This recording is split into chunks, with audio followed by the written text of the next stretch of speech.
ठीक है, तो फिर आज का एनालिसिस हम शुरू करते हैं।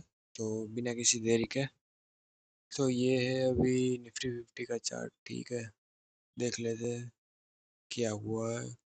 कल जैसे कि बोला था कि भाई फ्लैट ओपनिंग देता है तो एक अपसाइड का स्कैल्प प्लान कर सकते हैं। सेम वही हुआ, फ्लैट ओपनिंग दी, ग्रीन कैंडल मतलब बुलिश कैंडल बनाई और ये यहाँ तक ये स्कैल्प। और अभी स्कैल्प करना ही ज़्यादा अच्छा रहेगा क्योंकि हर दिन एक्सपायर है, तो फिर लॉन्ग टर्म में कुछ होगा नहीं, इसलिए स्कैल्प करो, खुश रहो, मजे मारो, खत्म।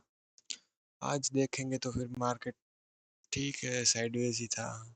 कभी ऊपर, साइडवेज तो नहीं कह सकते लेकिन वोलेटाइल हो, वोलेटाइल कह सकते हैं। ठीक है, और ये जो देख रहे हैं आप स्पाइक, ये सिर्फ पोजीशन वाइंडिंग अनवाइंडिंग है और कुछ नहीं है। क्योंकि अगर ये लिक्विडिटी लेने यहाँ पे आया होता या फिर मान लो सेलिंग होता तो ये कंटिन्यू कर जाता, लेकिन ऐसा नहीं हुआ। ठीक है, यहाँ पर भी इसने ऐसी वीक बना दी।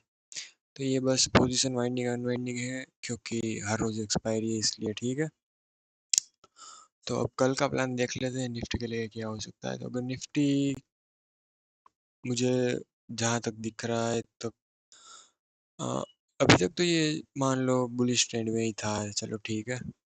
लेकिन अभी क्या हुआ है कि ये हो सकता है कि बेरिश में कन्वर्ट हो जाएगा। क्यों? क्योंकि यहाँ पे मुझे एम पैटर्न बनता हुआ दिख रहा है। तो अगर ये इस स्विंग के नीचे कल निकल रहा है फ्लैट या फिर gap up, slightly gap up, मतलब इस एरिया के आसपास कहीं पे ओपन होकर नीचे निकल रहा है, और अगर ये यहाँ से ऐसा प्राइस एक्शन बना रहा है तो फिर हम डाउन साइड के लिए देख सकते हैं। तो यहाँ पर भी अगर ऐसे प्राइस एक्शन दिखाता है तभी लेना, नीचे कहीं पे मत ढूंढना ये बी शेप। ठीक है, क्योंकि नीचे अगर ढूंढने जाओगे तो फिर मिलेगा नहीं, क्योंकि ऑलरेडी ये इतना मूव कर चुका होगा। ठीक है, तो ये सिंपल रखेंगे, कल बेरिश सोचेंगे। अगर ये इसके ऊपर निकल रहा है, ये 26,000 के ऊपर, ठीक है, तो फिर हम एक बुलिश स्कैल्प कर सकते हैं। बाकी अगर गैप अप ओपन हो गया तो फिर वॉलेटाइल हो जाएगा।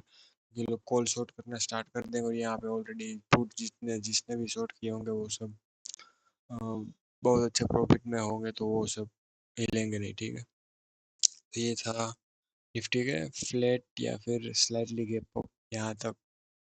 तो फिर हम बेरिश ट्रेंड सोचेंगे। अगर गैप डाउन खुल गया तो फिर हम देखेंगे फर्स्ट 1 मिनट की कैंडल कैसे बनती है। अगर बुलिश बनती है और यहाँ पे कहीं पर रिजेक्शन दिखाती है तो फिर उसके नीचे ही सेलिंग प्लान करेंगे। ठीक है, और अगर बेरिश कैंडल बनती है तो फिर एक प्राइस एक्शन के बाद निफ्टी, बैंक निफ्टी अगर हम देखेंगे यहाँ पर तो वो भी कंटिन्यूस बुलिश ट्रेंड में ही है, और यहाँ पे तो क्लियरली एम पैटर्न दिख रहा है।